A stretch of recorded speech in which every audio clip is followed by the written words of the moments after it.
Oke, baik sekarang bisa Mas.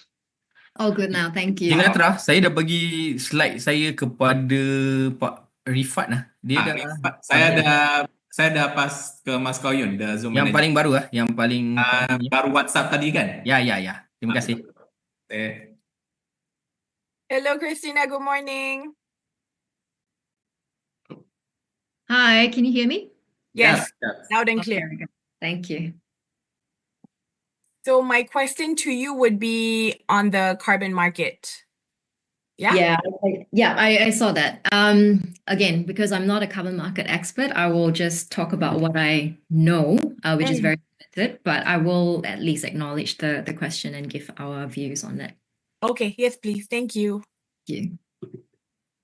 Okay, I'll pass to you, ya, Dr. Juwita. 1 minute to 10. Oh, yeah. Wow. Okay, wait. Wait a second. I didn't realize it's like 1 week. 1 minute. Wait. Alrighty.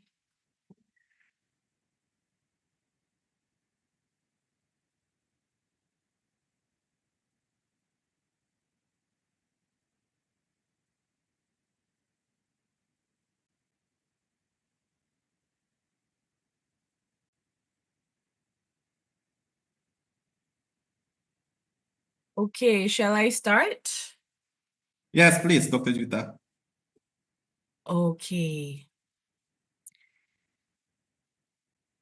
Good morning, ladies and gentlemen. Welcome to our energy webinar titled Striving for Carbon-Free Energy in Southeast Asia, How to be Southeast Asia's Powerhouse, co-organized by Recording in progress.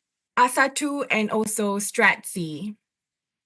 The speakers in this webinar will present insights on available sustainable development solutions to mitigate the impacts of climate crisis in the region and also explore regional as well as institutional collaboration in the sustainable development sector within the region.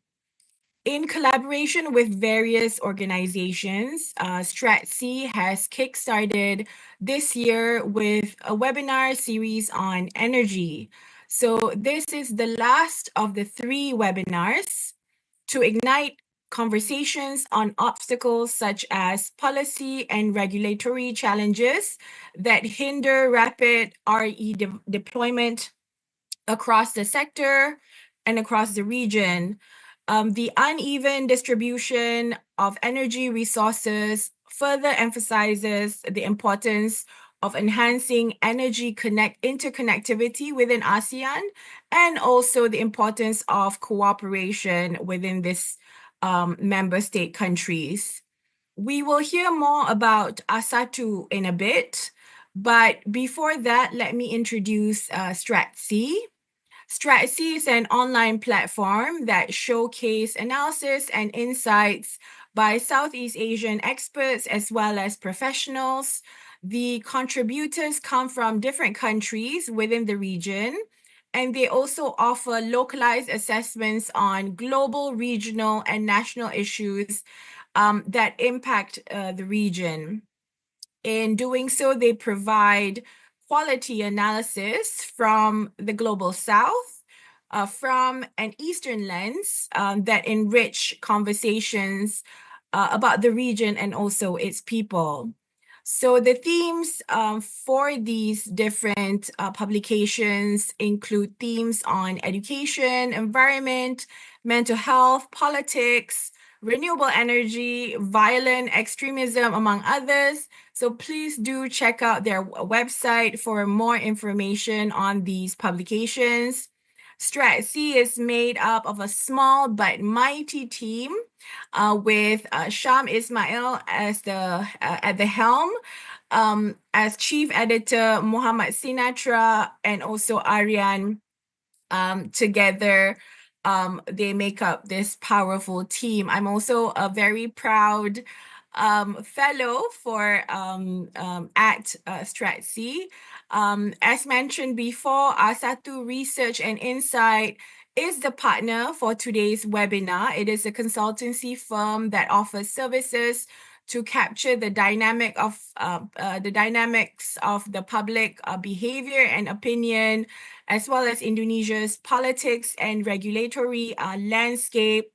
So their work include different types of surveys, public perception surveys, market research and surveys, situation and regulatory analysis, intelligence gathering, report writing, among others. So please do fill in the attendance form that will be circulated via the chat box. For those who fill in the form, they can access the latest survey done by Asatu for Stratc. So more information on that will be given via the chat box within this session. So enough with the housekeeping and the introduction. Now let's get the ball rolling. I would like to invite Honorable Dr. Mardani to give his opening remarks today. As a background, Dr. Mardani is currently a member of the Indonesian House of Representatives from Prosperous Justice Party of PKS, and the vice chairperson for the Inter-Parliamentary Cooperation. So he received his bachelor degree in mechanical engineering from University of Indonesia, and received his master's and doctorate degree in engineering from University Technology Malaysia. So Dr. Mardani, the floor is yours. Mengucapkan selamat kepada Sarjana dan satu yang menyelenggarakan diskusi mendalam bagaimana renewable energy menjadi arus utama di Asia Tenggara. Tantangan berat dan karena itu kita mesti berkolaborasi dan bersatu mewujudkan Asia Tenggara yang berbasis energi bersih dan terbarukan. Saya Mardani Alisera dari Badan Kerjasama Antar Parlemen Republik Indonesia. Terima kasih. Thank you, sir, for that short and sweet but yet powerful message. Thank you again. I would like to invite our first speaker, Associate Professor Dr. Zul Ilham from University Malaya of Malaysia. Dr. Zul Ilham is, his research interest is in the field of biomass science with awards received from Japan Institute of Energy and also American Oil Chemist Society, currently as part of Malaysia's effort to achieve carbon neutrality by 2050. He is actively studying and researching on the role of biomass in urban energy management. So welcome, Dr. Zul Ilham. The floor is yours. Thank you, Dr. Juwita. I hope everybody can hear me clearly. Assalamualaikum and good morning, everyone. It's an honor to be here today to speak on the topic maximizing Southeast Asia's renewable energies potential, uncovering underutilized resources. And I'm Zul Ilham, an associate professor from University of Malaya. And in this session, hopefully, we'll explore how Southeast Asia can unlock its renewable energy resources to achieve a more sustainable energy future. I hope the Secretariat can share the slides for everyone. Give us 1 second, yeah, Dr. Zul. Thank you.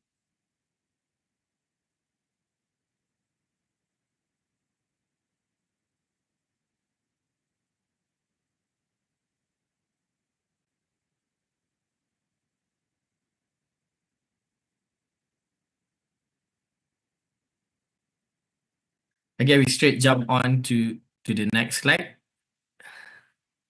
Because all of us are currently living in the Anthropocene era, a period where human activities are the dominant force shaping the environment. It is not a new idea, it is an old idea by George Perkin Marsh in his book The Earth as Modified by Human Action. But then, the reality and the parameters that can be measured is now clearly could be seen. As you can see in the next slide, this rapid transformation of the impact of human activities, often referred to as the Great Acceleration, has driven the demand for energy to unprecedented levels. Southeast Asia, one of the fastest growing regions globally, faces a critical challenge in meeting rising energy demand while reducing carbon emission. In the next slides, you will see that our population is increasing from year to year. And even this year, all of Southeast Asia already became not the biggest, but increasingly populated and will be a dominant force in economic in the future. The next slide. In the next slide, you can see that by 2050, electricity demand in Southeast Asia is projected to triple compared to 2020 levels. However, the current energy mix in Southeast Asia is still heavily dependent on coal and natural gas. Although renewable energy is growing, the share is growing, coal and gas still are the primary sources. The renewables represents only a small portion of the energy mix, and this highlights the urgency of transitioning to cleaner energy resources. We have a lot of underutilized renewable energy potential, the untapped potential throughout our region. While solar and hydropower are the dominant renewable energy resources in our energy mix, we have other significant untapped potential too, such as biomass, which includes agricultural residues from a lot of agricultural activities in our regions, from POME, palm oil mill effluent, and municipal solid waste, MSW, which offer huge bioenergy opportunities. For solar, we have a lot of potential, especially in floating solar panels, especially in countries with limited land resources, such as Malaysia and Vietnam. For hydropower energy, which already being utilized widely, we could encourage more installation of micro hydro system, which is suitable for rural electrification, such as in Malaysia and Indonesia.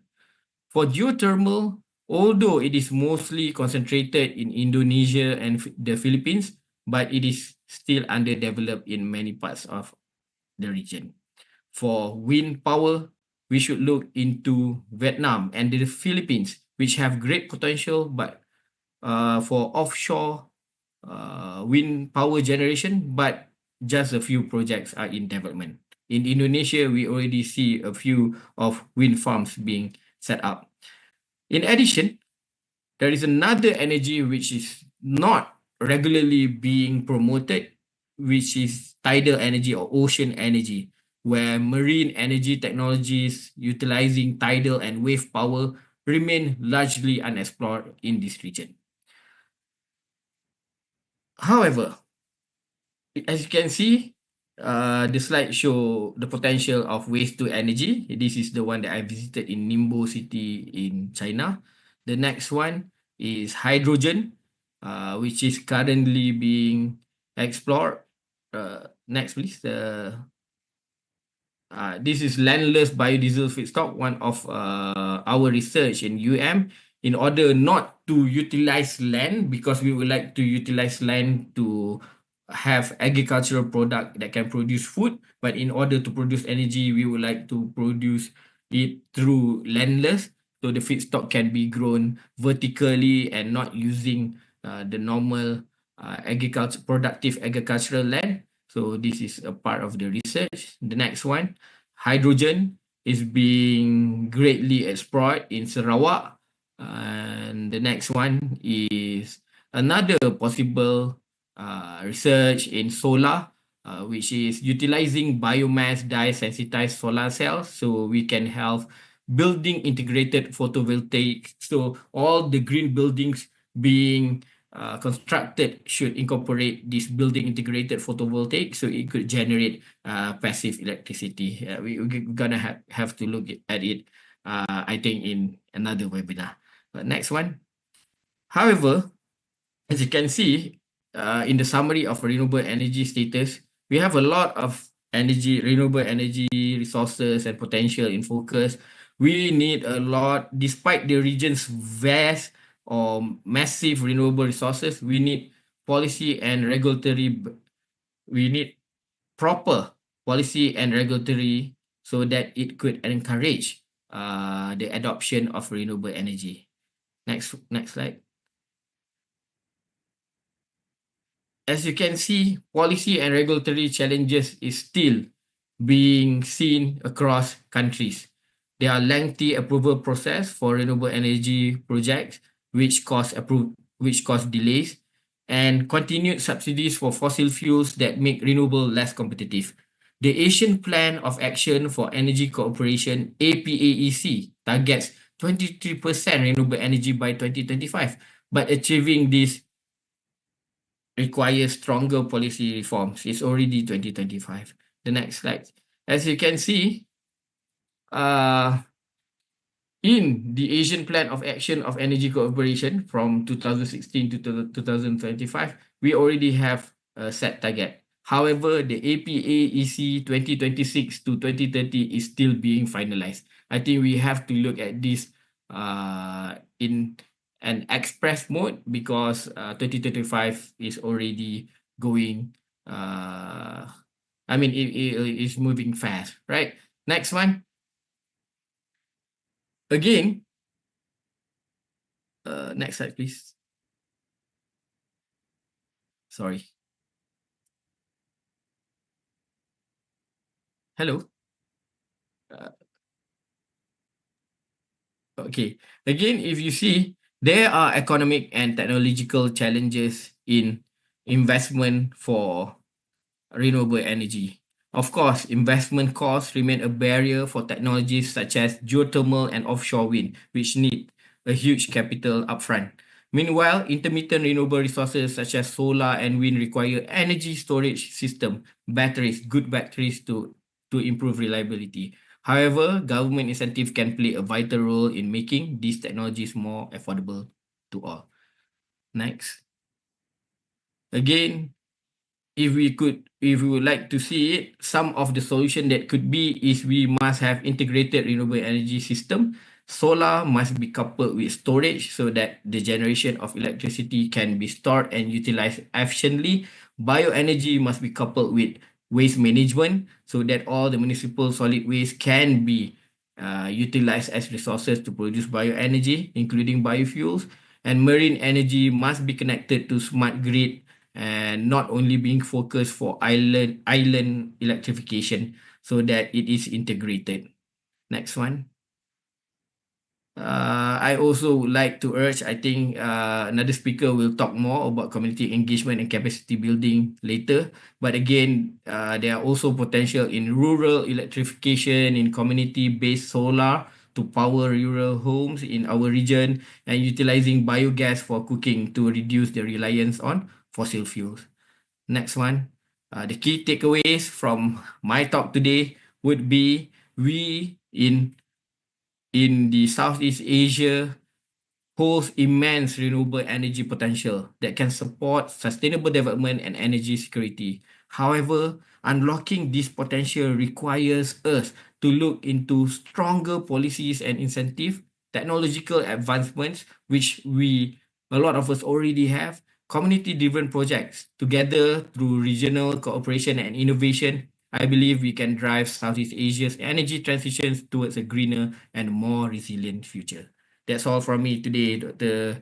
Juwita. I look forward for the discussion and fruitful discussion ahead. Thank you. Terima kasih. Thank you, Dr. Zul, for that very informative presentation. I will come back to you later on for some more questions.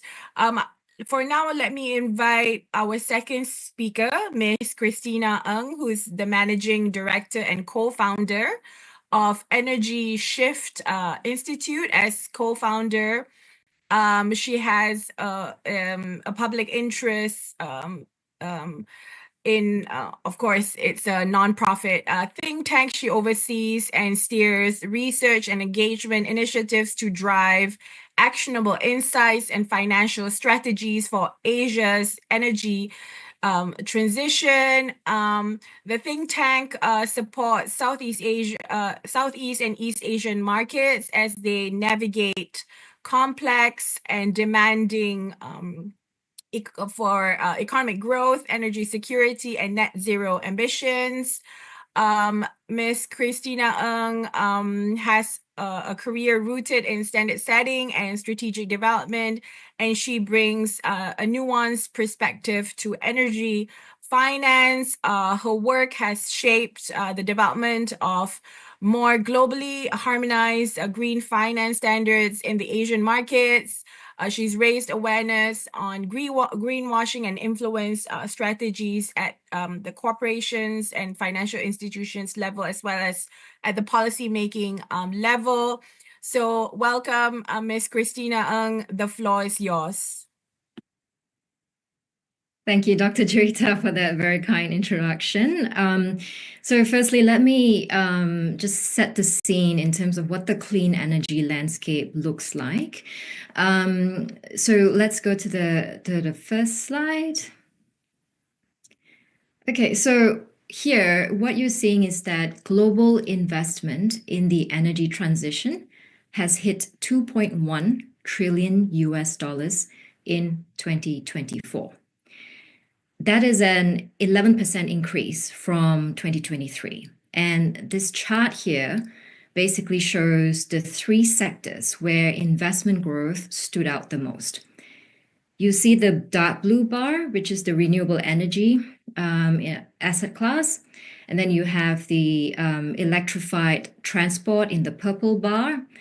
And the pink bar on top is showing the power grids. These are the top three most committed and most invested asset classes in the clean energy landscape. Altogether, these three asset classes basically dominate over 80% of clean energy investments. Let's go to the next slide. Okay, so for this chart, basically it offers a little different perspective compared to the first one. It's a different perspective on clean energy investments globally. If you look at the orange bar, that's reflective of fossil fuel investments over time, and you'll see a gradual decline. It's not as sharp as you would expect in terms of fossil fuel investments declining, but it's still a reasonably flat but on a declining trend. And on the clean energy side, so that is the green bars and purple bars, you'll see that renewable energy plus grid storage, which is needed to facilitate the renewable power, you'll see that in the last 4 years, there has been a sharp rise in clean energy investment. And overall, what we are seeing here is a point where clean energy investment is now higher than fossil fuel investment. And we expect this trend to be sustained or growing even stronger from here on out. So given that's the case, let's look at where the money is going. Where is the investment going? Next slide, please. Right. So this chart shows that fossil fuel investment in most markets, in most regions, have stayed pretty much the same or grown a little bit from 2019 to 2024, with the exception of China and the US. But what's even more telling in this chart is that places like China, US, the EU, and even India, these places have actually poured more money into clean energy compared to fossil fuel. China actually accounted for over half of the global clean energy investment. To be more precise, it's about 818 billion US dollars they have injected into the clean energy space. And here you can see the huge gap in energy investments between Southeast Asia and other emerging markets versus China, US, and the EU. Now, what that means is we have a long way to go for emerging markets and for Southeast Asia. And the problem, though, is that there is a huge demand for new power in Southeast Asia. Like, I mean, regions such as the US and EU, actually, they don't need massively new power as compared to emerging markets, if you think about it. But yet we are seeing that these markets, these developed markets, are actually they're actually investing more into clean energy investments. And so that's a point for reflection for Southeast Asia and other emerging markets. I think what this also means is that actually Southeast Asia's energy transition is a massive opportunity. I think Dr. Zul already mentioned it earlier as well, that we have abundant of renewable resources, solar, wind, geothermal. Yet, we are where we are. On the chart, you can see we are quite far behind. So let's talk about, what's actually holding back clean energy investments here. And let's see what the reality is actually showing. Next slide, please. Okay. So now I'll share my personal opinions on what's holding back capital coming into Southeast Asia, and why investments in the region is in this region's green energy opportunity is not as it's not comparable to the US, China, and the EU. And let me start off by sharing some good news first. The good news is that there is no shortage of capital for clean energy. The challenge is that it's not reaching the right projects fast enough. So why is that? Number one, there is unclear clean energy policy direction in this region, in markets in this region. Yes, we have new power regulations in parts of the region. We also have not just one, but at least 4 market taxonomies, sustainable finance taxonomies, which basically, gives a bit more of a direction in terms of where the green energy projects are in Southeast Asia. And each of these taxonomies have differences, but what investors actually need is for these policies to be credible and stable. Unfortunately, I think in emerging markets, including Southeast Asia, these markets have a bad rap for flip-flopping on its policies. And that doesn't give the confidence to investors who want to sink money into this region. So for example, power market regulations and clean energy regulations, the other problem is that these power market regulations, they're not updating fast enough. We are seeing, and this is actually slowing down the permitting processes and preventing private capital from flowing into these projects. So without a clear policy direction, and without policies catching up fast enough, I don't think it's fair to expect that foreign investors are rushing into this region and pouring money into this region. The second roadblock, I would say, that's holding back green energy investments in Southeast Asia, actually it's related to the first one, on policy. But the second problem that we have is there is a lack of incentives. So let me just elaborate. State-owned utilities in Southeast Asia control more than 80% of power generation in Southeast Asia. And they often face financial constraints that make them reluctant to invest in renewables. More capital, sink into a new technology that they're not familiar with. In Indonesia and Vietnam, we also have this problem where capacity payments lock power utilities into long-term fossil fuel contracts. And that makes it very difficult for them to get out of that and to shift to renewables. So there is very, very little incentive for them to do that as well.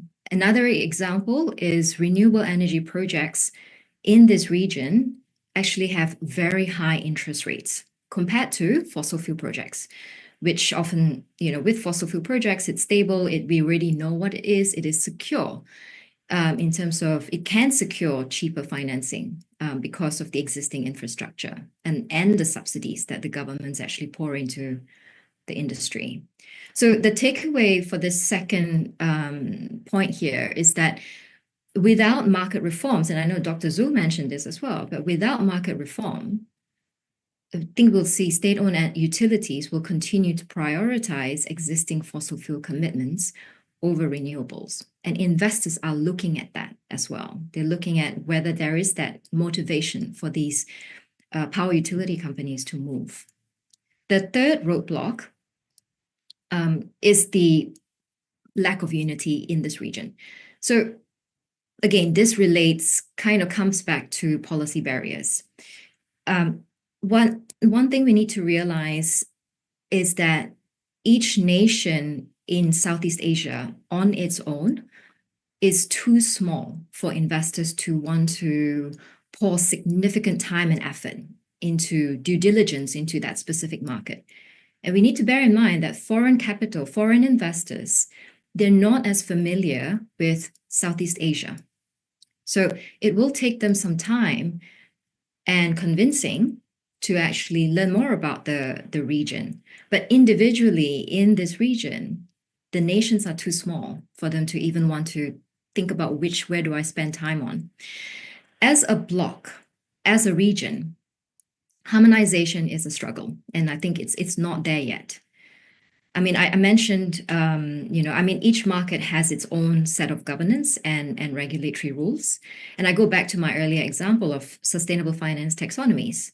Southeast Asia has at least 4 sustainable finance taxonomies, and each taxonomy for each market has subtle nuances, but huge ramifications for the energy finance landscape. And that basically could be deterring also foreign investors from coming in. I mean, not only is Southeast Asia basically lacking the policies and the incentives to transition, we basically are seeing a lack of united policies in this region to basically call ourselves as the one bloc for investors to understand clearly. And that is actually a problem. So these are a few key challenges, in my opinion, that Southeast Asia faces, and that is delaying much more capital coming into the region. Now, I do recognize that some of these are very complex challenges. And so in my next slide, I'm not going to try and talk about quick fix solutions to remove the green investment barriers, because it does take time. It is a complex discussion. But I have listed the top 3 things that, in my opinion, are fundamental things to fix at the government level. So the first thing is to deal with the power grid. If Southeast Asia is serious about going clean at some point in time, it doesn't have to be immediately today, but someday soon, if Southeast Asia is serious about going clean, then the governments will need to start modernizing the grid today. Not in 10 years, not in 20 years, but they need to start modernizing today. And at the same time, build up the energy storage capacity today as well. Now, the know-how on building renewable energy, wind, solar, the know-how on that is already there. The market is familiar. We have enough experts. And private finance and project developers, they know how to manage all of that. What they can't do easily is get the power grid ready for significant clean energy to connect to it. So without a power grid that welcomes abundant clean energy investments will not scale. The other thing to do is for government to structure bankable financing structures, financing arrangements. Governments are great at administering societal activity. It is not a deal-making enterprise, and we have to recognize that. And because of that, governments should get help from people who used to work on the private finance side or get consultants who know how to structure deals that make sense for the private sector. So basically, my second point here is we need to upskill our deal makers in government on how to do bankable deals. And that in itself will already attract foreign capital. And my last point is basically on the need for more cohesion across capital market rules in Southeast Asia. And ideally, those rules should look more like global standards if we want to attract foreign global capital. What I'm talking about here in terms of what capital market rules are things like reporting standards, governance standards, prudential regulations, even sustainable finance taxonomies, which I've mentioned earlier. I think we need something a bit more harmonizing rather than, each member nation coming up with their own sets of rules. Fundamentally, investors, developed market investors, they are hesitant in putting money into markets that have different rules to theirs. That means emerging markets. We are different from developed markets, and it takes them time. I mentioned before, it takes them time to actually get comfortable with what these rules are.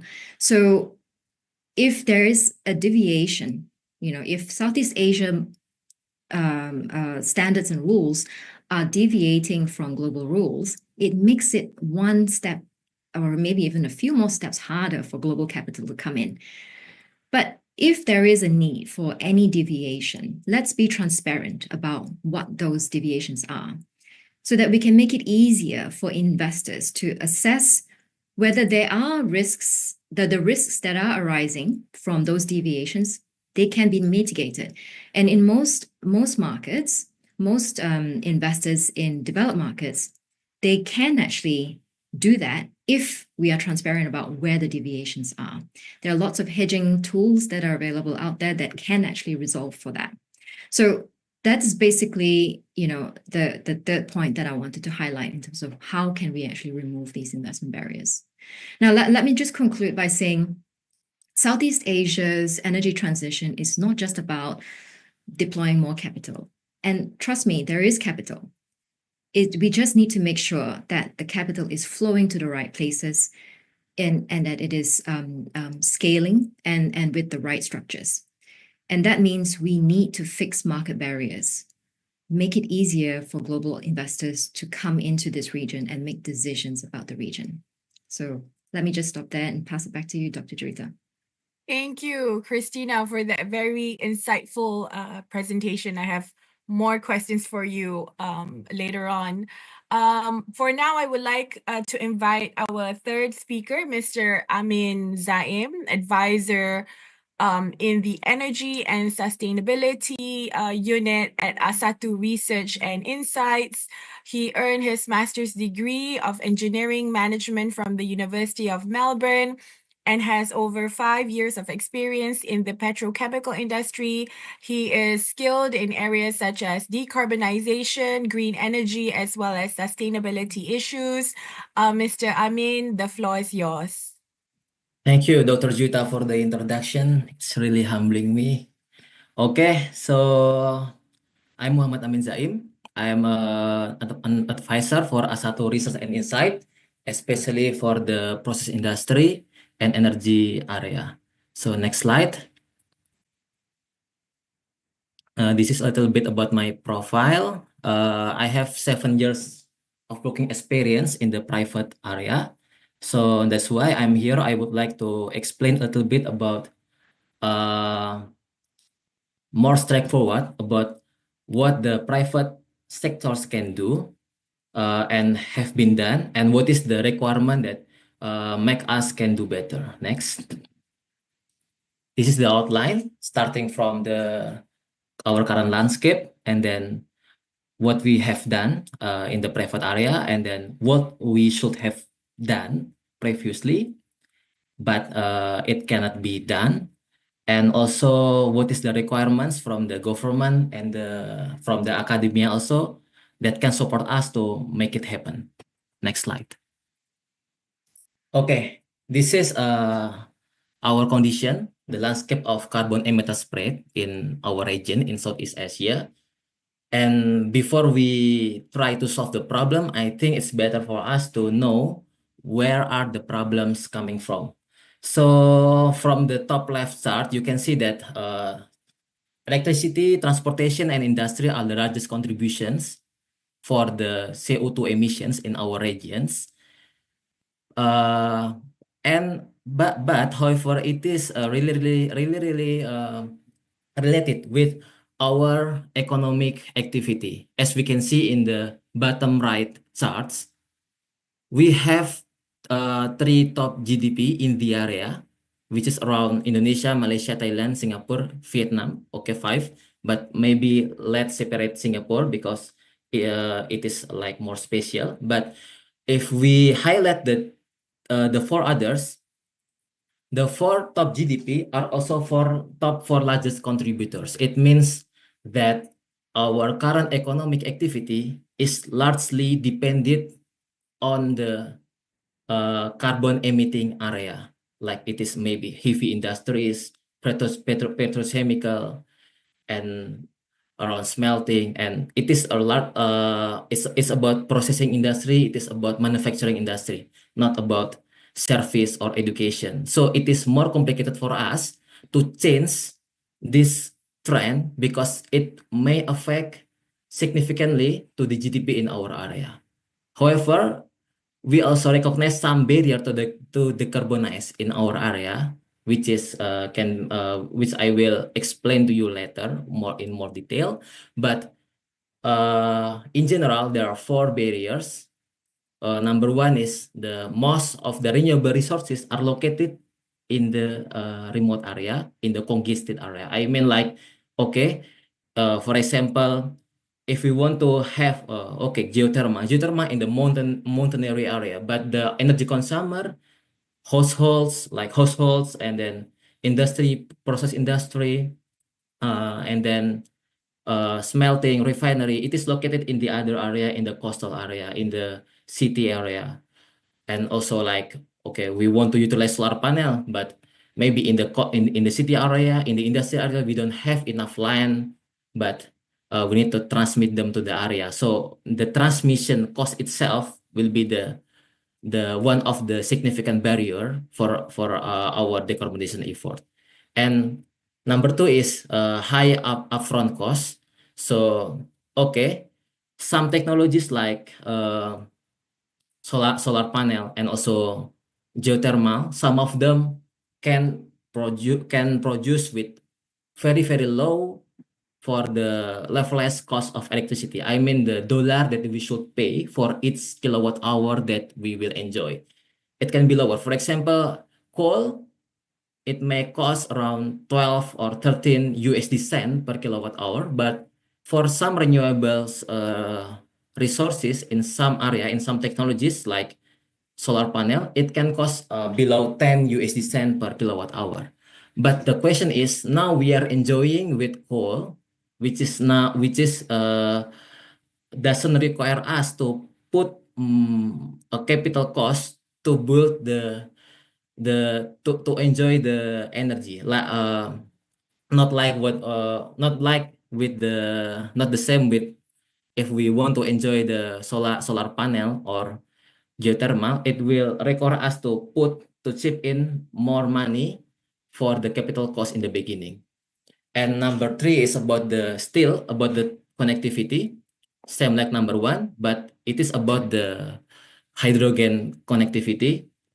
And also number four is our current decarbonization effort, which is EV battery, is not always suitable for those three areas.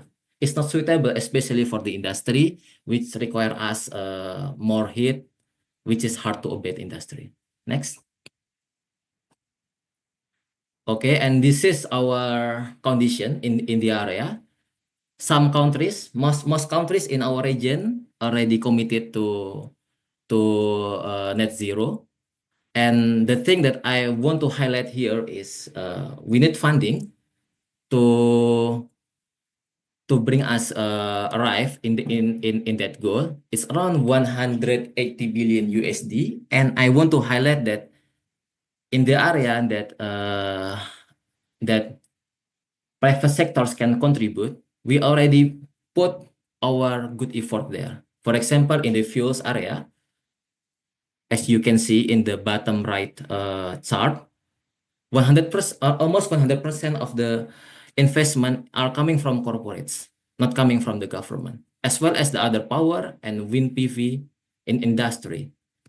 But as you can see, the transmission, we put we still put low investment there because transmission is very complex, and it is related with the needs of the people. I mean, like, this should not be the area that the private sector should chip in. This is the role of the government that should be the champion for the area like transmission, building, and so on. And fossil fuels, as you can see also, private sectors only contribute around 25% for the investment in the fossil fuels, but the rest 75% is still coming from the government. That's why the government, the action of government to still invest in the fossil fuels is really disencourage our effort. So they should stop this kind of attitude, this kind of action. So our decarbonization effort can speed up more in order to achieve our net zero target. Next. Okay, this is some methods, some renewable energy resources that can be utilized in different industries. Like previously, we have three major area, like, which is emitting carbon dominantly, which is industry, electricity, and transportation, right? So starting from the left one, the clean fuels, we have some options. The two major options are biofuel biomass and also the CCS CCUS. Like clean fuels is by principle, it's still using fuel that we are using now, but we try to reduce the carbon emission from its combustion. So one of the method is by utilizing carbon capture, but it's still very reliant on the site availability. In our area, not all countries have the basin to store the carbon dioxide, but we have one of the biggest one, maybe in Asia. It is in the Sunda Strait, developed by Exxon, and it is in the center of the Southeast Asia. So I mean, like, if it's in the Sunda Strait, it is near from Singapore, it is near from Malaysia, and it's in Indonesia. It's not too far away from Brunei also. So it can be the CCS hub in the region. For the biofuel, it's a little bit dilemmatic because we will compete with the food resources also. For the renewable power, we have solar, wind, and geothermal. For solar and wind, we still have a problem with the continuity of the supply. We need more investment for the battery there, but it will increase the cost of electricity maybe more than twice. And for the geothermal, currently in our region, especially in Filipino and in Indonesia, we are one of the largest geothermal reserve in the world, but unfortunately, those potentials are not tapped in yet. I mean, like, it can be wasted if we don't have bold action in order to utilize the geothermal. One of the problem here is geothermal requires high capital cost in the beginning, high upfront cost, but once it runs, it will be very low. The high upfront cost is caused by the exploration. Like if somebody or university maybe can support to find the solution to find the cheaper exploration cost, it will be good for us. And for transportation, we classify the transportation decarbonization effort can using two methods, which is battery and hydrogen. For the battery, it will be suitable for the small carrier like car or motorcycle, and hydrogen will be suitable for the bigger carrier like ship or maybe airplane. But still, with the battery, maybe because it is still new, we are still not facing the problem, which is the problem will come in the end related with the waste management, because it is very, very difficult for us to recycle the waste. And as I see so far, Southeast Asia still doesn't have a good battery waste management recycle ecosystem. In our region, only around 5 to 10% of the battery recycle component can be recycled. But in the more developed region, right, in the Europe, they can recycle up to 50% of their component. So this is still a big job for us. For now, it's still okay, but it will be a problem in the next 10 or 20 years later. For the hydrogen, still same like what I explained you before. Is still about the production and distribution issues, because hydrogen is very, very difficult to be distributed. It is very, very difficult to be compressed, to be stored because of their chemical nature. And for the industry, ammonia and hydrogen still the champion in this area, because it can provide us the high temperature for hard to abate industry like refinery and smelting. It will require the industry used to require the process around more than 1,000 degrees Celsius. But if we use like using the electricity-based heater, it will be difficult because of the material condition. It can be melted and it will not be efficient because there will be so many energy loss there. And same as like clean fuels, we can also install CCS and CCUS there. But the problem with the industry is the location for the industry should be moved near to the basin if we want to achieve the lower cost for the CCS and CCUS to reduce the transportation cost. Or it should be near with the coastal area, so it can be shipped, transported using tanker to the CCS and CCUS. And the CO2 purification also, it will be difficult because in the industry, after the fuel is combusted, the emission will be emitted through the fuel stack to the stack, and it will be the mix of many gases. But the gases that we can store in the CCS is only CO2. That's why we need a new purification unit, which is now very, very uncommon in the industry because of the price and the technology viability.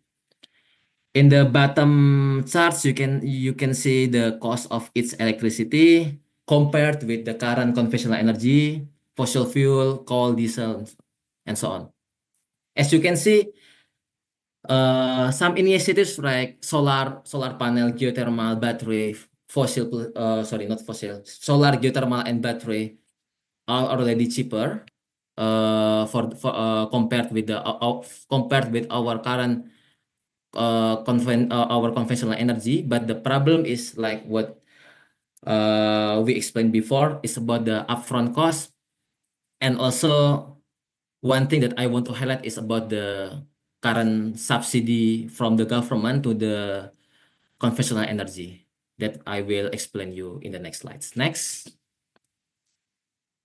Okay, this is the spread of the potential renewable resources in our area. We have a lot of abundant resource for the wind, solar, and geothermal, especially in those key area.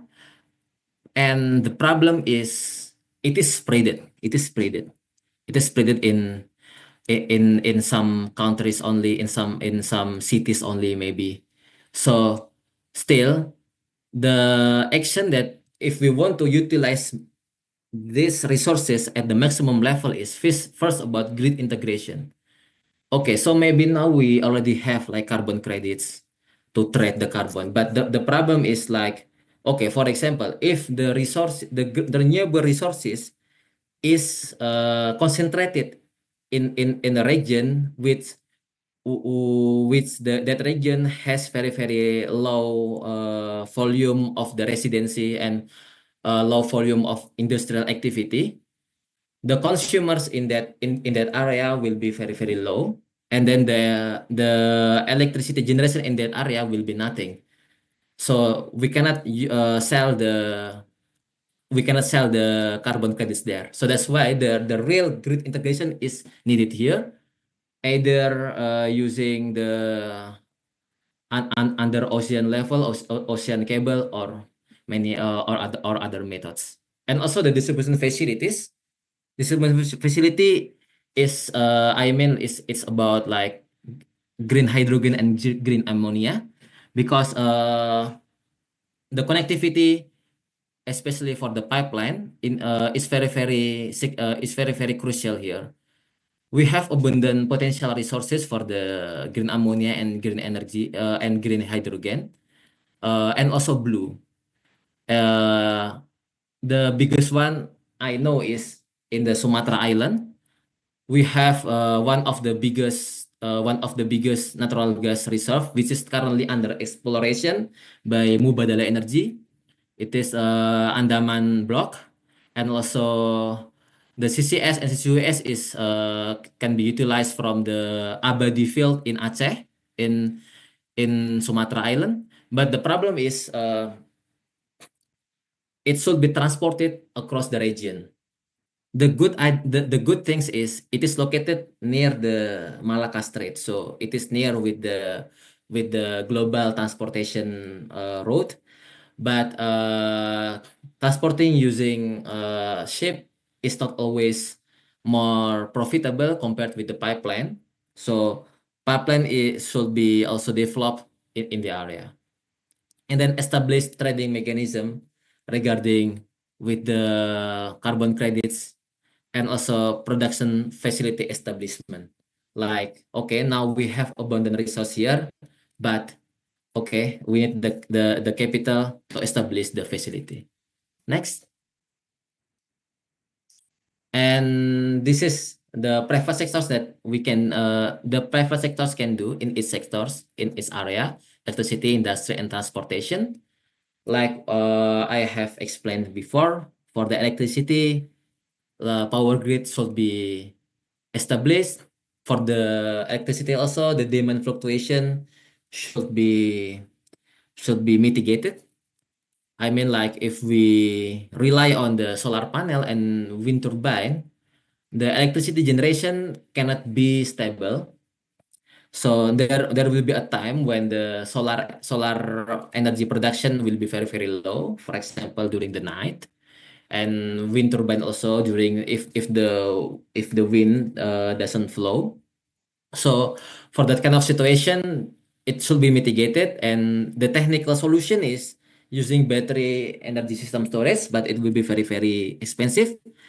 But what we can do now is by utilizing coal power plant as the demand stabilizer. For example, during the night, the coal power plant should produce more energy, and then during the day, during the noon, it should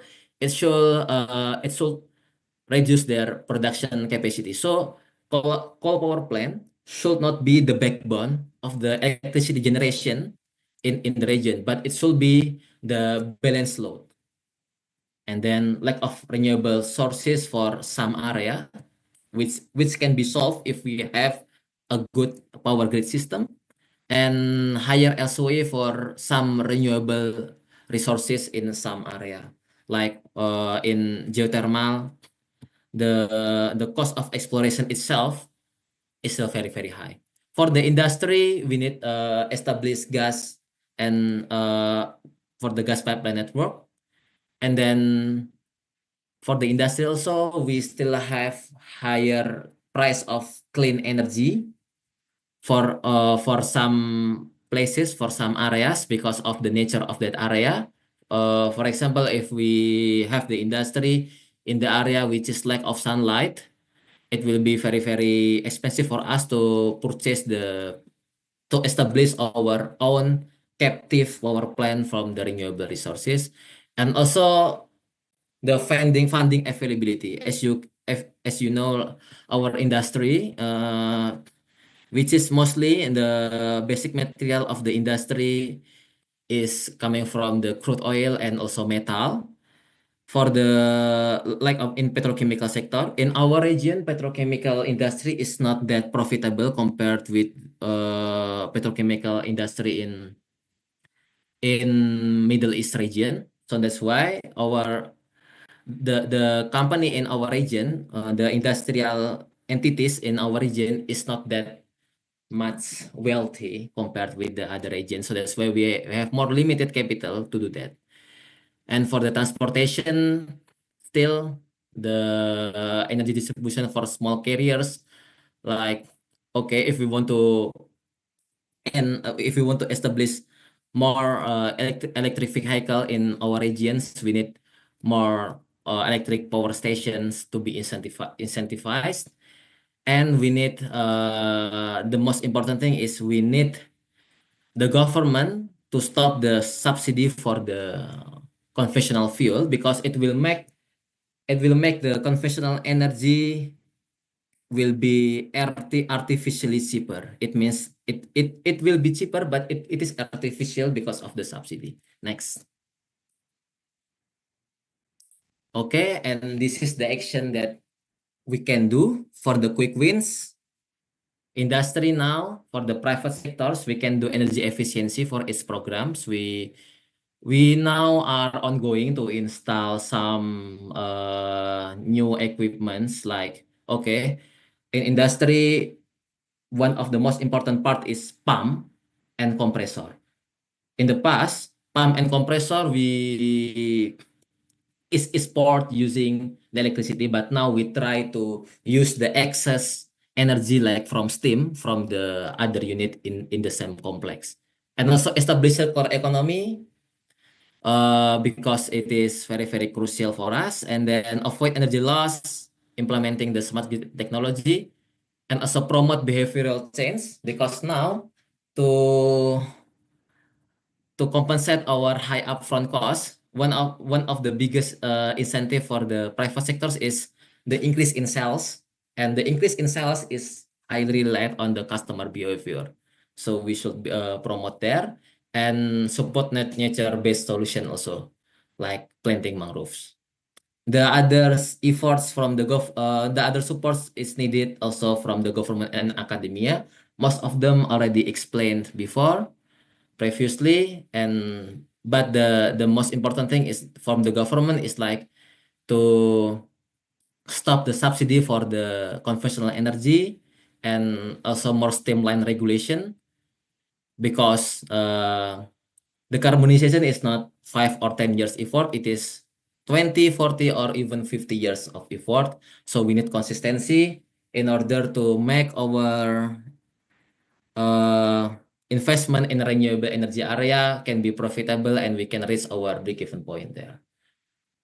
Okay, maybe that's all from me. Thank you for the time. Back to Dr. Juwita. Thank you. Thank you, Mr. Amin, for that very insightful presentation. I would like to invite our fourth speaker, Dr. Ardi Arsala Rahmani, who's a Senior Research Officer at Youth for Energy, bringing in the voice of the youth. At Y4E SEA, he collaborates with a group of volunteer youth researchers to explore the latest energy trends in the region. He is also an associate researcher at the Faculty of Public Health, Universitas Indonesia, focusing on environmental health, and currently he's engaged in interdisciplinary research on climate health nexus. He is here to ruffle our feathers. He's going to be talking about the youth in the region and the power that they have to restructure our policy making structure here in the region. So Dr. Ardi, the floor is yours. All right, thank you so much, Dr. Juwita. Hello, everyone. So before I share my screen and everything. I don't want to take over Dr. Juwita's role, but I want to recap a bit about the previous presentations. We had excellent presentation by Dr. Zul highlighting the technologies for energy transition, and then with Christina on investment, and then particularly I think the last slide was very salient on like the barriers, the regulatory barriers and the lack of incentives. And then finally, we have had Amin presenting about the private sector's role. Now, I made that recap on purpose because the presentation that I'm going to be giving out to everyone here might be a little curveball to all those in previous, but I assure you it is very much tied in because what we are offering as a youth representative, I am still a youth, by the way, by OECD standard. By OECD standards, youth is between 15 to 35. I'm just 28 years old. So just letting everyone know, I still fall in the category of youth.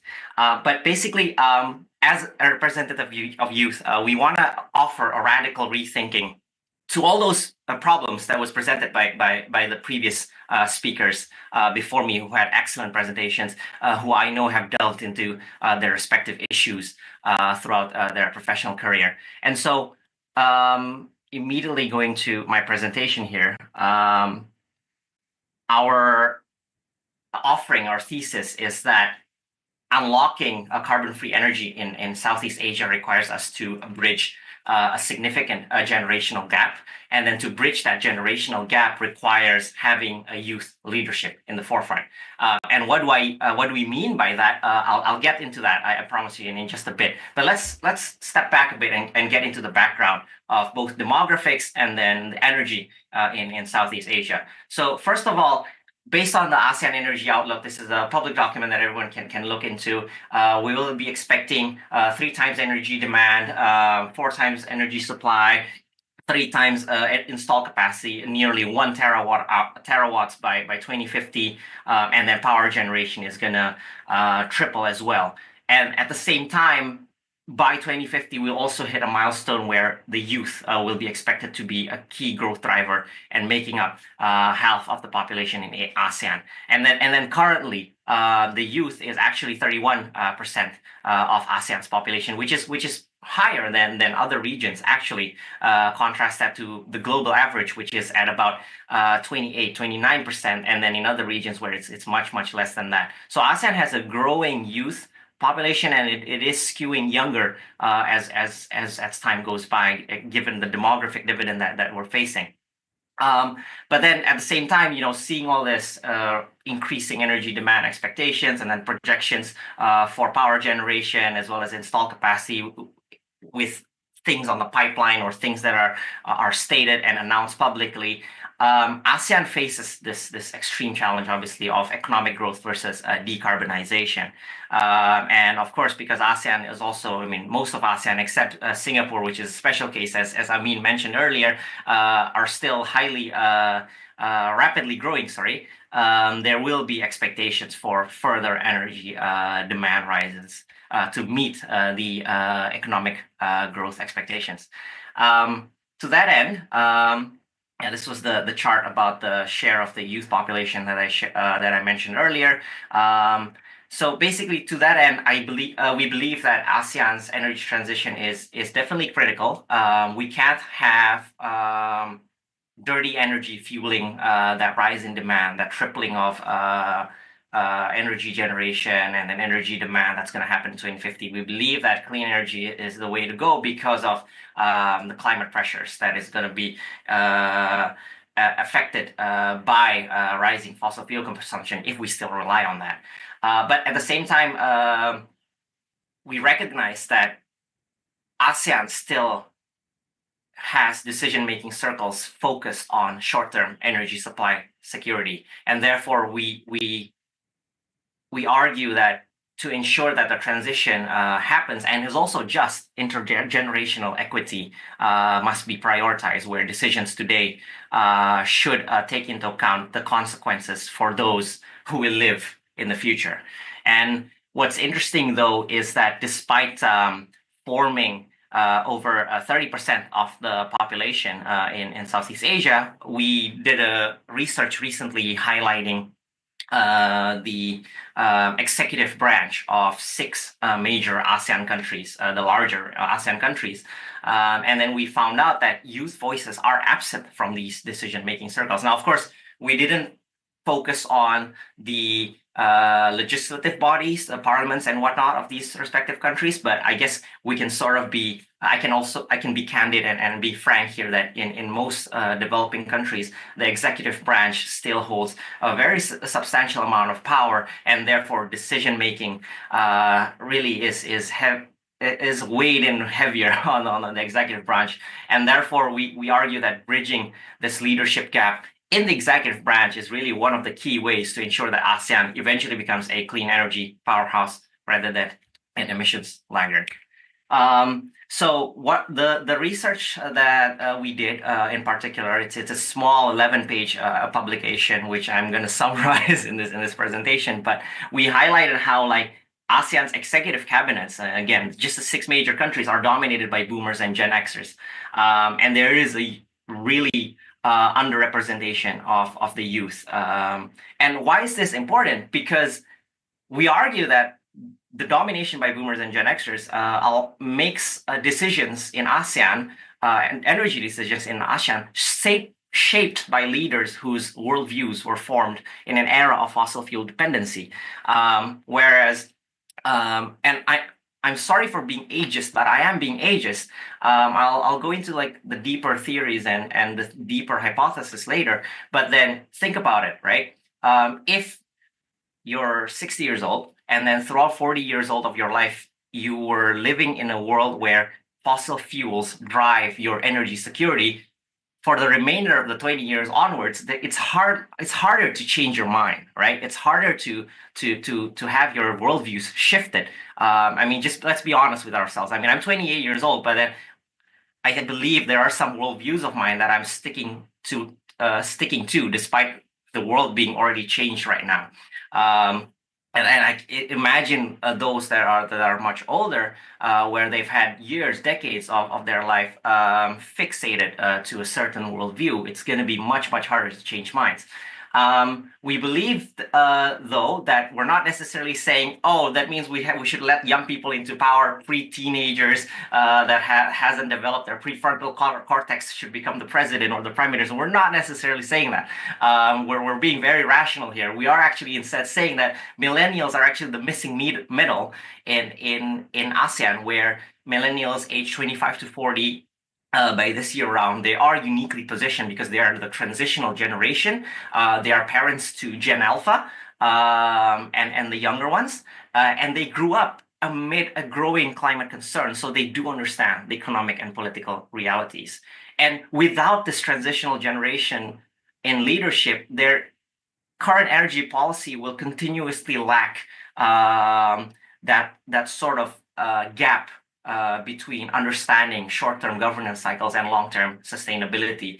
And so we are arriving in this situation where there is a policy vacuum where long-term energy risks are deprioritized in favor of short-term political stability. You know, going back to the presentations by the previous esteemed speakers, why do these policy barriers happen? Why do these lack of incentives happen? Why are there regulatory barriers happening? We believe that there is a much more rooted cause for that, which is this age gap, this generational worldview differences. In a recent analysis by Transition Zero, which is also a very prominent energy think tank that works in Southeast Asia, they say politics matter in Southeast Asia, right? But then what drives the politics? You know, it's these people in political positions of power, and these people in political positions of power are, again, different generations. Okay, so this is just a quick graph on that point that I made earlier on the generational composition. As you can see, in a lot of ASEAN countries, there's youth, right? There's a lot of younger millennials and other generations, which are the younger generations. That forms a majority. But then you see the composition of cabinet ministers, the executive branch, it's dominated by boomers. In the Philippines, even, there are still silent generation cabinet members, silent generation meaning pre-World War II. So these are over 90-year-olds that are in positions of power. So now let's get down to what I talked about earlier. I'm going to get down to the nitty-gritty details of why this matters in a more scientific manner. We're not just saying, oh, old people bad, young people good. We're not saying that. There is a basis to this, okay? So energy decision is not just about economics, right? This was highlighted by my previous esteemed speakers, which we agree, but we believe it's not just about that. There's also another layer, which is a generational worldview differences. And to that end, we will take a sociological perspective first, right? We are seeing in ASEAN countries continuing to approve coal plants, gas plants. In some countries where coal is not the major source of energy, like in Indonesia or Philippines, those countries still see fossil gas as a transitional gas, for instance, right? And these plants would end up being locked for 40 to 50 years. And interestingly, these would be made by decision makers who are, let's say, already in their 50s or 60s. And then, what is the age expectancy in ASEAN, right? 80, 85, 90, right? So these decision makers are locking in plans that they know they will probably not have to see until the end of their lives, right? Which means it's basically they're signing away things that the younger generations will have to then clean up or improve on. There are some talks about retrofitting coal plants and whatever, but I'm not going to get into that. So we have a mismatch between net zero targets 2050, net zero targets 2060, but then the decision makers are those people who are not even going to be seeing the year 2050 or 2060. And then this ends up creating this sort of like structural constraint, which continuously drive short-termism, right? There's energy affordability concerns where government wants to avoid risky political shifts. And that makes sense, right? It's just economics. But then again, let's take a step back, do a radical and critical rethinking. Why is this becoming the economics of it? And then, we have fossil fuel incumbents. They end up lobbying the governments to continuously do that, because even the private sector, yes, let's go to Amin's presentation about the private sector. The private sector is also dominated by those that skew older, right? But I'm not going to get into the details of the private sector as much, because there's less political delegation possibilities when it comes to the private sectors. But there's no excuse for governments. And then finally, yes, there are political cycles where leaders would prioritize immediate stability over future risk. Again, it might seem like it is the way how things are. It is the way it is. There's no way we can go about it. It's just economics. It's just politics. But then again, radical critical rethinking. Why is this becoming the economics? And there's a theory to this, by the way, by Karl Mannheim, who is a sociologist.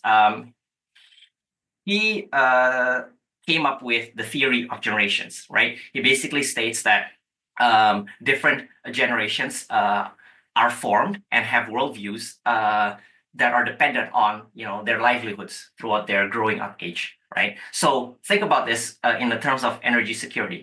Boomers and Gen Xers leaders who dominate ASEAN policymaking, as I mentioned earlier, came at an age where there is an era of fossil fuels, where fossil fuels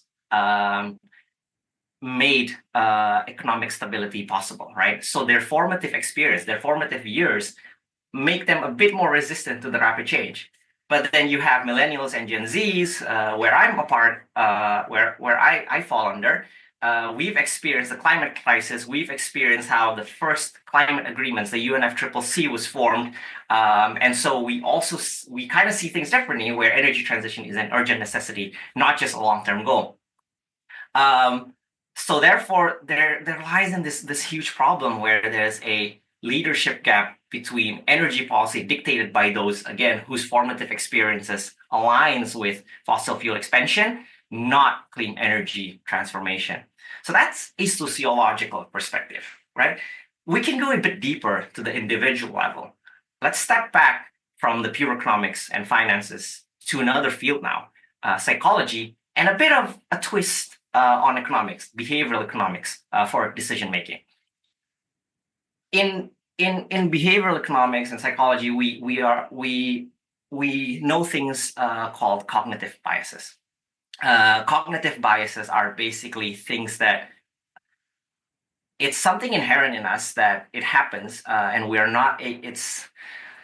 We can't go about subverting it or in any way. We can recognize it. We can try to not think about it. We can try to be a bit more rational, but it's just the irrationalities embedded within us. And this generational misalignment plus cognitive biases such as hyperbolic discounting, loss aversion, status quo bias is what we believe is also a huge contributor, a root contributor to the ASEAN's energy lock-in. And there is research to this, by the way.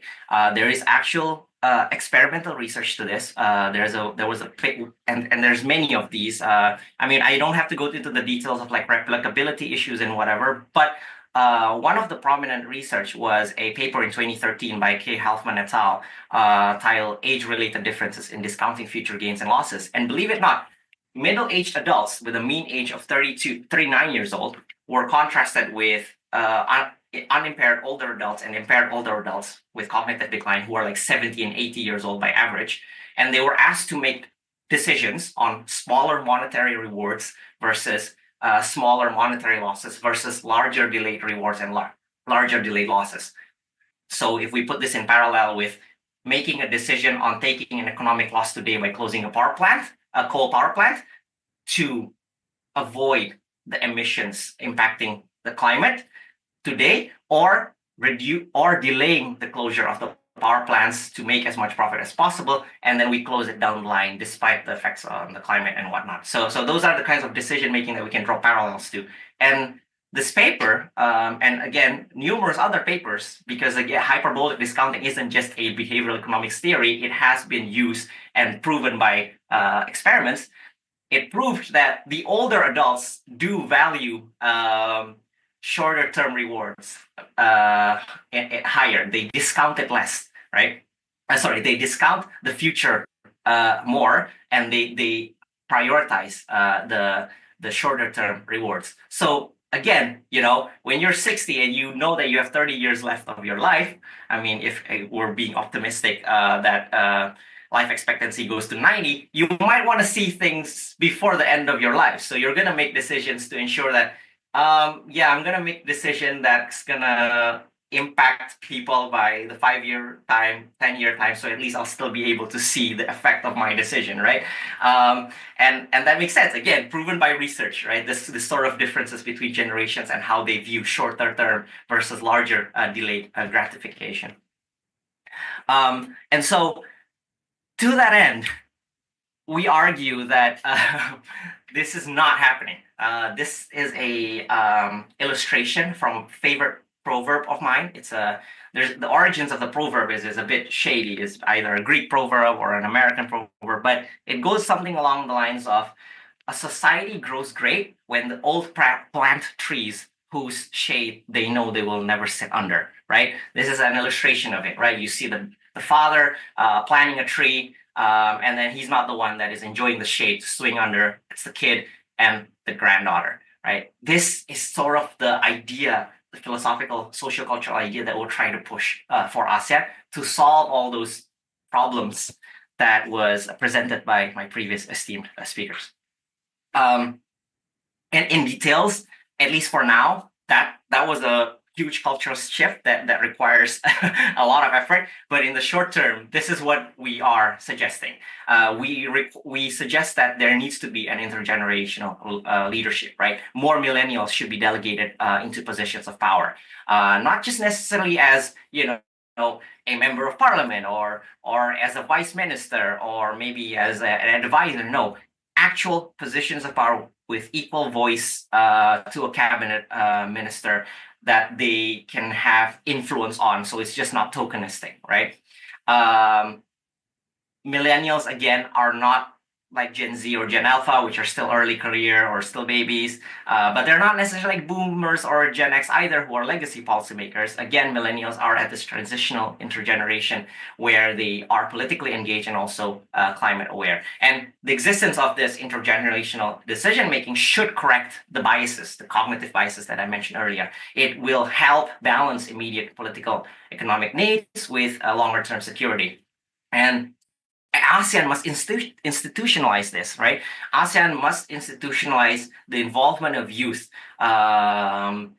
engagement, not just for consultations, tokenism, diversity hires, but in real policy making roles. So key solutions for this is youth representation in energy governance, capacity building for youth energy professionals, so they are also just as able to influence those policies because they have that understanding of it. And finally, incentives for leaders to prioritize long-term planning.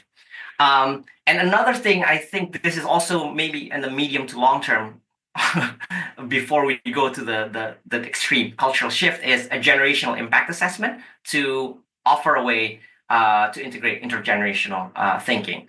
So I'm not going to go into the details of this, but I just want to conclude that everyone, this might sound like the frustrated rants of a 28-year-old with teenage angst, but I assure you, what we're calling for isn't rooted in rebellious youth. Again, this is not us saying, oh, old people bad, young people good. No, we are calling for responsibility. We're not asking to replace the wisdom of the old with the youth, but to recognize that wisdom isn't just about experience, it's about foresight. As Southeast Asians, of course, we do deeply respect our elders, but respect is a two-way street. How much wisdom is there in gambling away our futures for short-term comfort? How much experience is being used to sustain old systems instead of building new ones? So we believe if ASEAN truly wants to be a clean energy powerhouse, we need a shift, not just in policies, but in who gets to shape them. Thank you very much. Thank you, Dr. RD, for that interesting and insightful focus. Now let us kickstart the discussion.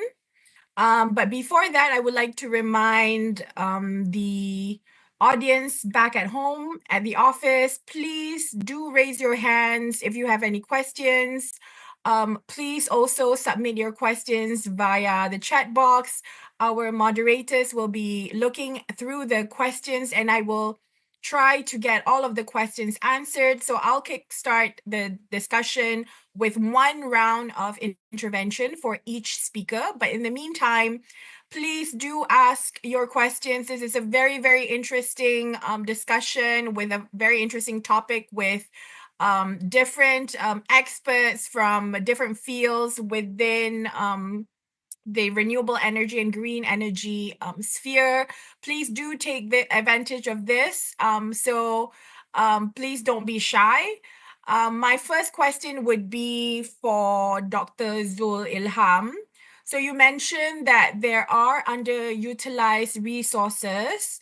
May I ask why these resources are still untapped or underutilized? Is it because of, lack of innovation, lack of financial investment specifically? And what would be the proper policy support that can help different stakeholders to mobilize resources to effectively build those capacities to tap those underutilized resources? So that is the question for you.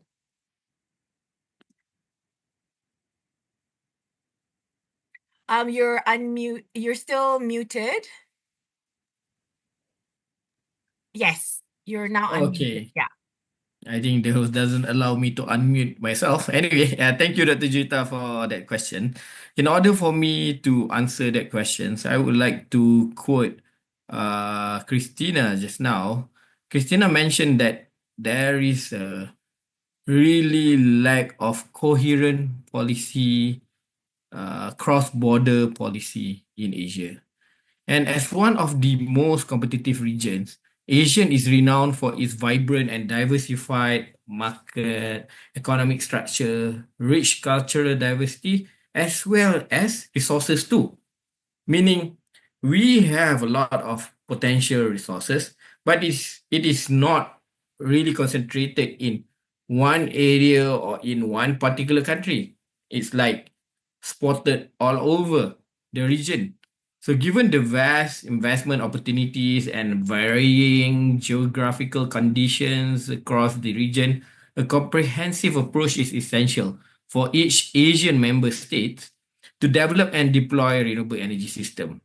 So we should have a national strategies that is aligned to harmonize regional renewable energy policies and foster collective Asian efforts in order to encourage the sustainable energy transition. I could say that we can look at three approaches for now.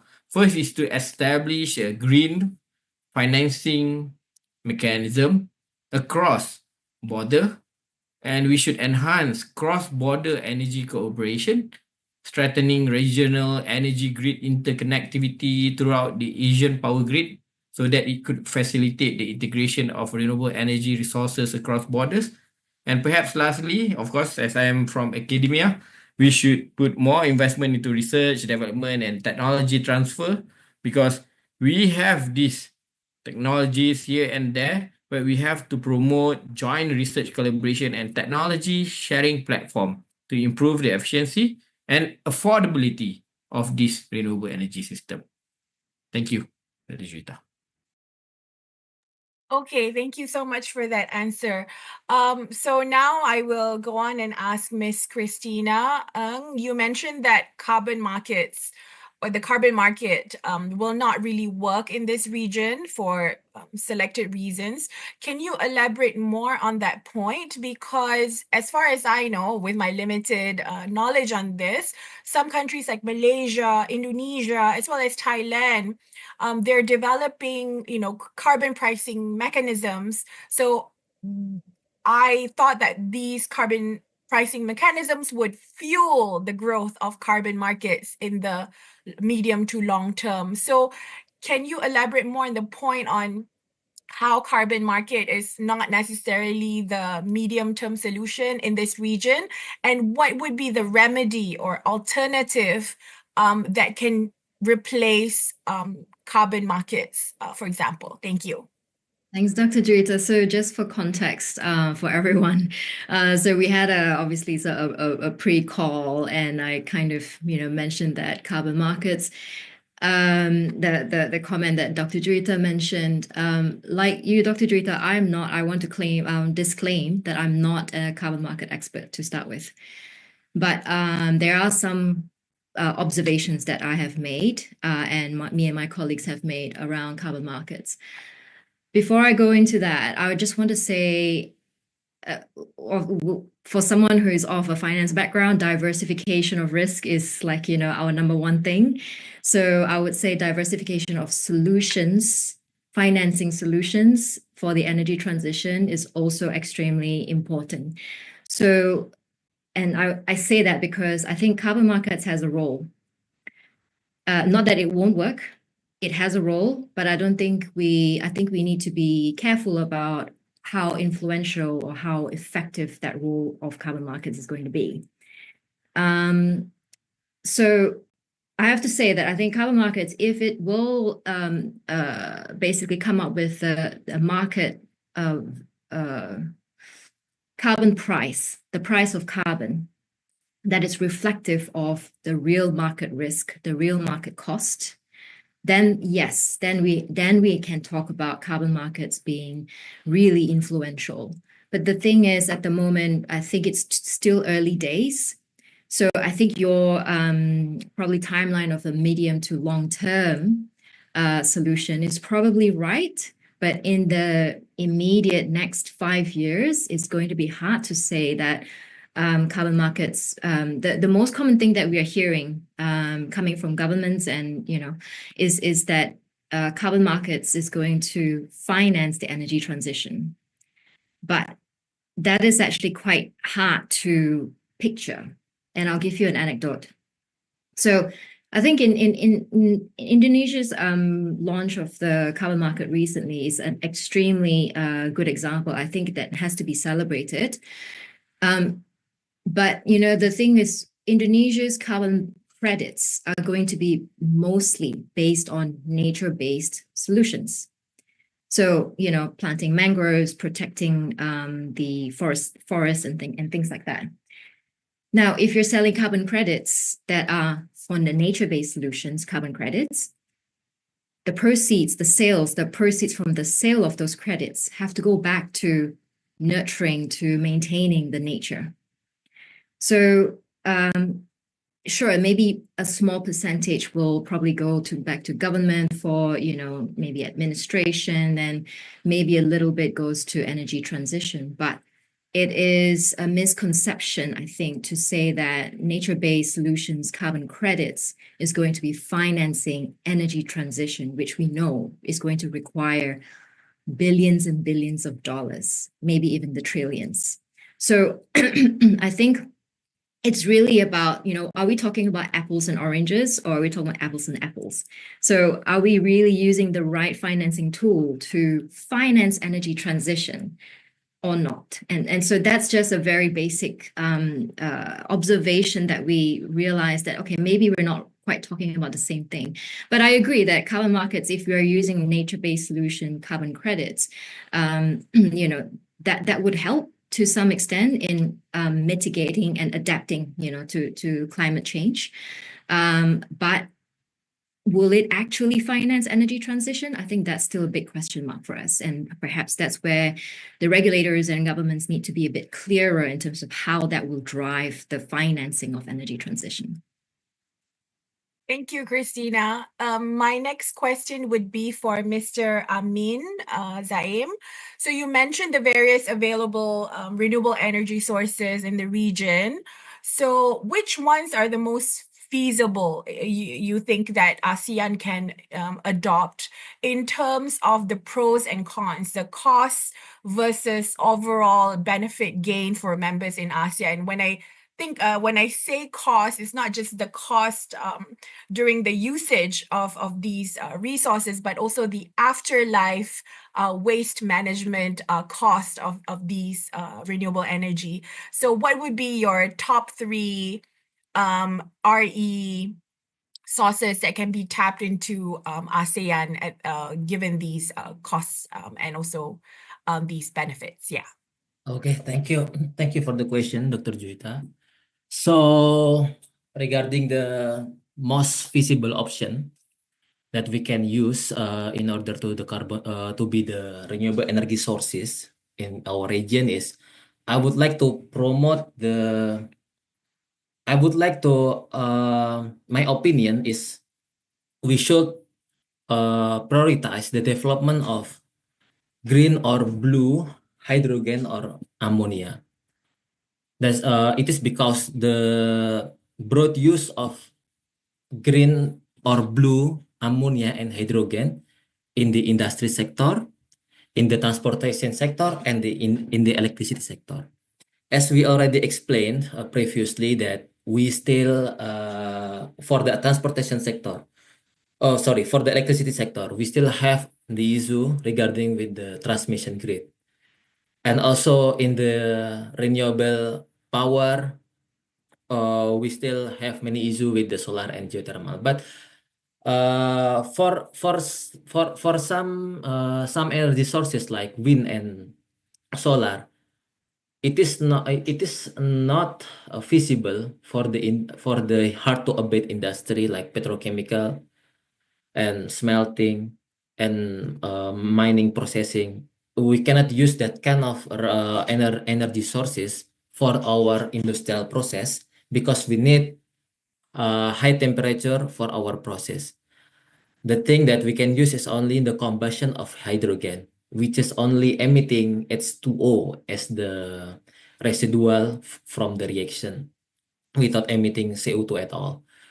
The hydrogen itself can also be used for the renewable power because now currently there is a bold move from the power plant to do the co-firing to replace some portion of coal and gas with ammonia or hydrogen. So it will not make our previous power plant facility become stranded. If we prioritize the development of solar panel and wind turbine, our existing coal power plant is potentially getting stranded, and it is not favorable for the private sectors. We want our assets to be productive when we also striving for the decarbonization effort.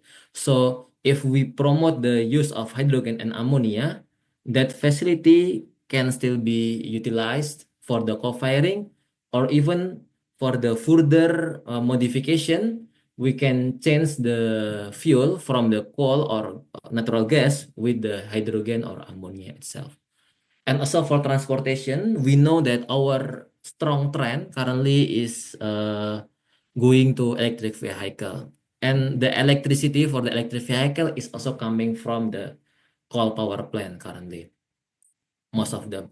So that's why if we can shift the coal power plant from using coal and gas to be the hydrogen or ammonia as the fuel, it will solve most of the problem and most of the emission in transportation industry in terms of the fuel for the vehicle.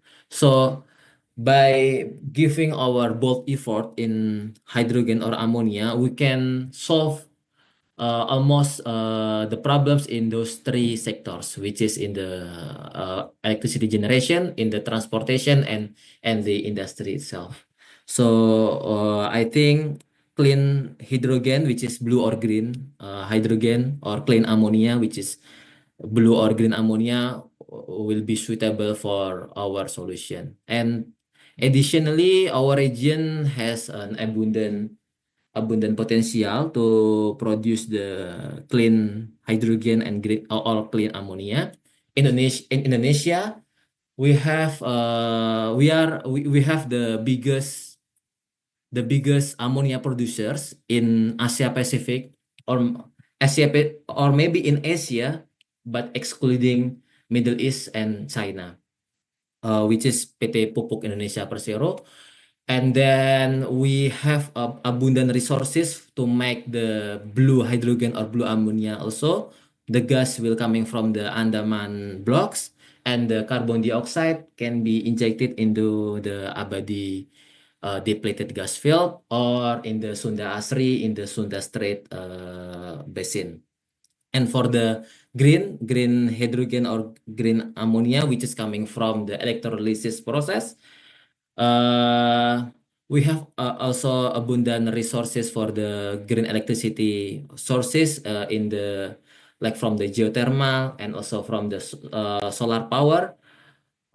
We can build the new green or green ammonia and green hydrogen plant there, so it will not be dependent with the current existing industrial facility. So we can build the new one. So by promoting this one, we already have the good potential, and it will not destroy, or it will not disutilize the current facility. So and it will be suitable for our current condition, which is lack of power grid system.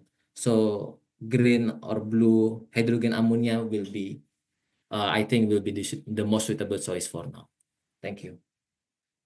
Okay, thank you. I'm going to do an unorthodox thing because Christina is going to has to leave soon. So before I go to Dr. RD, Christina, there's a question for you on government policies and also to attract investors. So Mr. Bayu sent in a question, texted the question. He mentioned that besides the high capex cost in building wind turbines as a means to develop renewable energy in Southeast Asia, what adaptive measures can be taken to encourage governments to create policies that attract investors to invest in renewable energy in Southeast Asia, and how would that work? So you mentioned about barriers to investments in the region, that it's creating bottlenecks for to attract investors. What types of solutions can you recommend the governments to uptake to attract more investors into this region? Yeah, we can talk about this for days. So it's not an easy one, and as I mentioned, I think this is definitely not a simple problem to resolve in 1 minute, or let alone a year. But the thing is, I guess the thing about it, foreign capital and foreign investors is they need assurance that government is not going to change their minds about their energy direction for the country or for the region. And that is what we need governments to do. I think they need to be very clear that if we are going to be going down the clean energy pathway, you need to start acting like you are.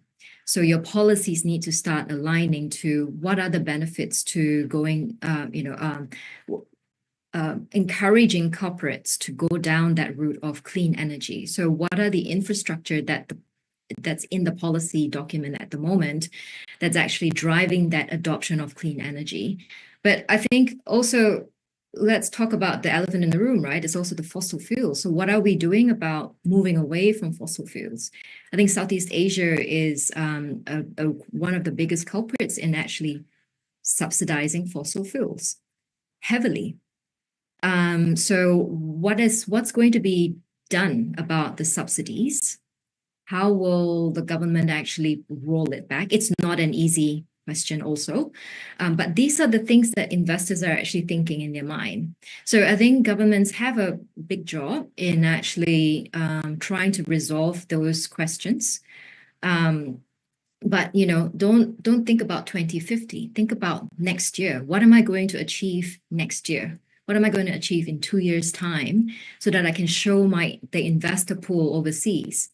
This is what we're going to do, and this is what we're going to achieve. I think we often are looking to governments to do really 2050 kind of actions, but we haven't even, actually identified, the simple things that we need to roll back on. That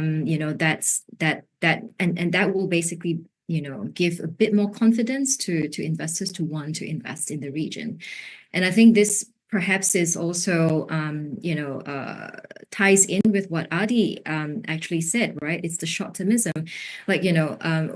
Governments are too thinking about whether they will be in power. And so they are thinking about what is actually going to get me in power. And I think that's a really cyclical downward spiral kind of mindset that is unfortunately not the way investors, and definitely not long-term investors, think. They want to know what's going to happen in tomorrow, 2 years, 5 years, 10 years, 20 years. So I think we just need to draw out that plan a bit clearer for them and be honest about where the challenges are.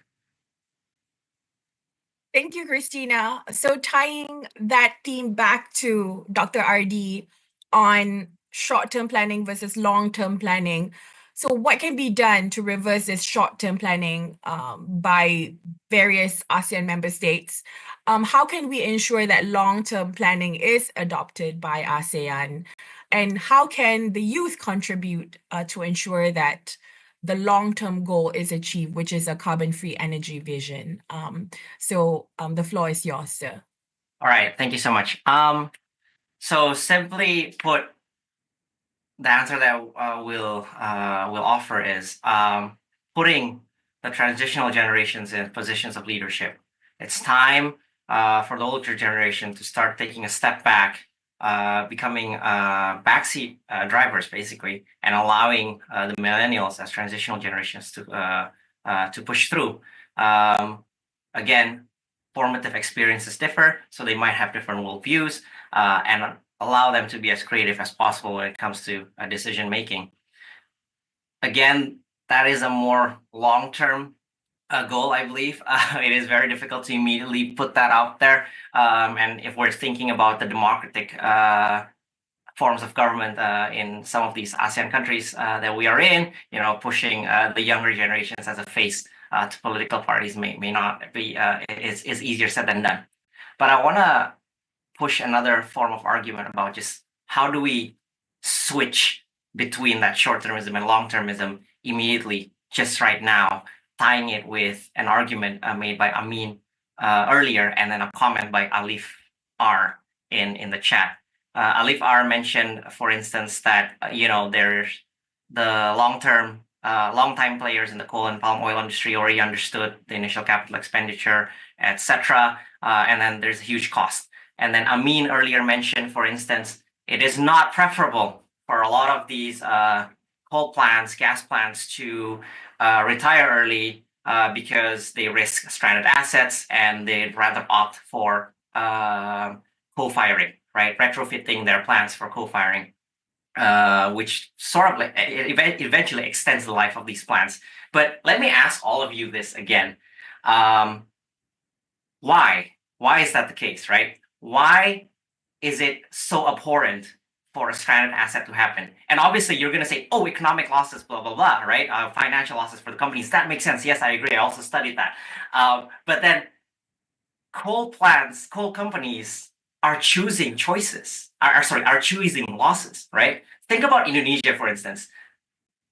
Christina mentioned the subsidies, but taking away the subsidies, coal companies in Indonesia have DMOs, domestic market obligations, where there are price caps, right? There are price caps that they have to sell below market rates, which is a loss for them. So if you think about it, it's a double standard. They're choosing their losses. Why is it that one sort of loss, stranded asset, is more abhorred compared to losses that are already inflicted on by the government and they have to agree with it? So it's sort of like, it's not, don't say that, oh, it's a financial loss, so, we're trying to avoid it. No, coal owners are perfectly fine with losses, just not the ones that threaten their dominance. They can accept price caps. Why can't they accept phase outs? So it comes down to the question is, again, prioritization of the kinds of losses. Do you want a loss today or do you want a loss in the future? And, it ties down back to the whole worldview of discounting. It's very, very different, right? So yes, that's the argument that I want to pose. It's again, very radical rethinking, but that's what we're offering as youth, right? Because we're the youth, we are allowed to think very, very differently, and we should, in my opinion, because let's not form our worldviews based on the teachings of our elderlies who had a different state of the world. Okay, thank you. I have one question for Dr. Zul because he also has to leave. Dr. Zul, can you share with us, we've talked about all these challenges at the national level, but what can ASEAN do as a bloc to really amp up the carbon-free energy agenda? Any input from your part? Thanks, Dr. Juta.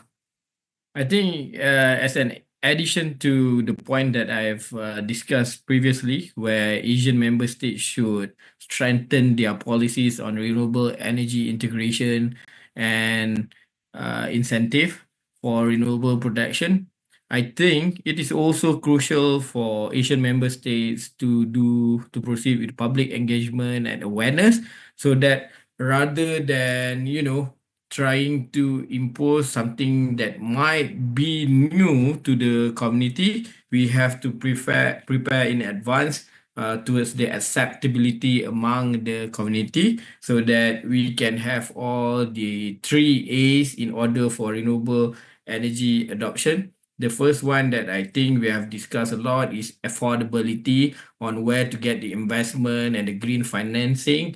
The second one is the availability. We have all the resources and where to tap it. And the third one must be the acceptability of the community, and also the way forward in order to ensure that renewable energy not only could be implemented, but also accepted by the community in order to ensure that Asian will be successful in this renewable energy adoption. That's for me. Thank you, Dr. Zul. I have another question for Mr. Amin. It's from our audience. It's from Radit. He wants to ask about nuclear plants. Again, this has been discussed recently in Southeast Asia, in Indonesia and Vietnam.